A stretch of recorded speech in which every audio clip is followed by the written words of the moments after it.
ಇನ್ನು ವೀಕೆಂಡಲ್ಲಿ ಒಂದು video play ಮಾಡ್ತಾರೆ, ಒಂದು 3-4 ವಾರದ ಹಿಂದಿನ ವಿಡಿಯೋ. ಅಂದರೆ ಹಿಂಗೆ ಪ್ಲ್ಯಾನ್ ಮಾಡಿಕೊಂಡು ಟಾರ್ಗೆಟ್ ಮಾಡಿಕೊಂಡು ನಾಮಿನೇಟ್ ಮಾಡೋಣ ಅಂತ ಹೇಳಿ.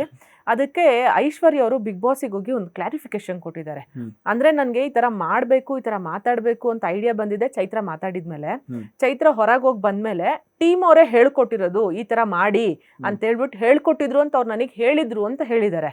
ಇದ್ರ ಬಗ್ಗೆ ಏನಾದ್ರು ಡಿಸ್ಕಷನ್ ಆಗಿತ್ತಾ ಮನೆಯಲ್ಲಿ? ಇಲ್ಲ ಮೇಡಮ್, ಯಾವ ಟೀಮ್ ಅವರು ಯಾರು ಕೂಡ ಎಲ್ಲೂ ಯಾವುದು ಹೇಳಲ್ಲ.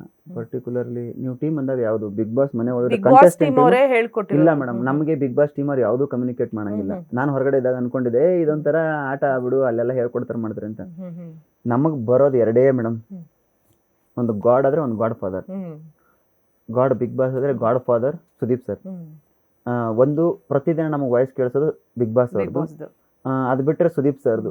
ಅವ್ರಿಬ್ಬರು ಏನ್ ಹೇಳ್ತಾರೆ ಅದ್ರ ಮೇಲೆನೆ ನಾವು ಆಟ ಆಡಬೇಕು, ಬಿಟ್ರೆ ಬೇರೆ ಯಾವ ಟೀಮ್ ಅವರು ನಮ್ಮ ಜೊತೆಗೆ ಕಮ್ಯುನಿಕೇಟ್ ಬರಲ್ಲ. ನಮ್ಗೆ ಯಾರು ಕೂಡ ಕಮ್ಯುನಿಕೇಟ್ ಮಾಡಕ್ ಆಗಲ್ಲ.